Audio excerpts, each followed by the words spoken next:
Urine ஃபோர்த black இருந்தாலே அதான் நான் சொன்னேன்ல உங்களுக்கு ஏற்கனவே ஓவர்ஃப்ளோன்னு சொல்லிட்டு யூரின் ஃபோரை பிளாக் ஆகுது. ஸோ பிளாக் ஆகுது வந்து விட்டு விட்டு வர மாதிரி இருக்கிறனால என்ன ஆகுது, அவங்களால சரியாக யூரினை எம்டி பண்ண முடியல. ஸோ யூரின் மிச்சம் இருக்குது, அளவுக்கு மீறி யூரின் மிச்சம் இருக்குது. ஸோ அவங்க எப்போ போல தண்ணிலாம் குடிச்சுன்னு தான் இருப்பாங்க, எவ்வளோ ரெஸ்ட்ரிக்ட் பண்ண முடியும்.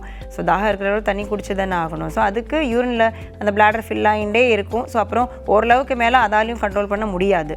ஸோ கண்ட்ரோல் பண்ண முடியாமல் அது வந்து லீக் ஆகிட்டே இருக்கும். ஸோ அதை வந்து நம்ம புரிஞ்சிக்காமல் சரி இன்கான்டென்ஸுக்கு என்னால் கண்ட்ரோல் பண்ண முடியல அப்படின்னு சொல்லிட்டு நம்ம அதுக்கு ஒன்றா டைப்பர் போடுவோம், இல்லைன்னா ஏதாவது ஒரு இது கிளிப்பு மாதிரி சில பேர்லாம் போடுவாங்க, அந்த மாதிரிலாம் பண்ணுவோம். ஈவன் இது வந்து குழந்தைகளுக்கு கூட நடக்கலாம். அது அவங்களால சொல்ல முடியல, பட் அது யூரின் ஃப்ளோ ஆகிட்டே இருக்குது. ஸோ நம்ம என்ன நினைக்கிறோம், குழந்தை தானே அவனுக்கு இன்னும் கண்ட்ரோல் பண்ண தெரியல, யூரின் வருதுன்னு சொல்ல தெரியல அதனால. பட் அது சில சமயம் வந்து அந்த ஓவர்ஃப்ளோ மாதிரி கூட இருக்கலாம்.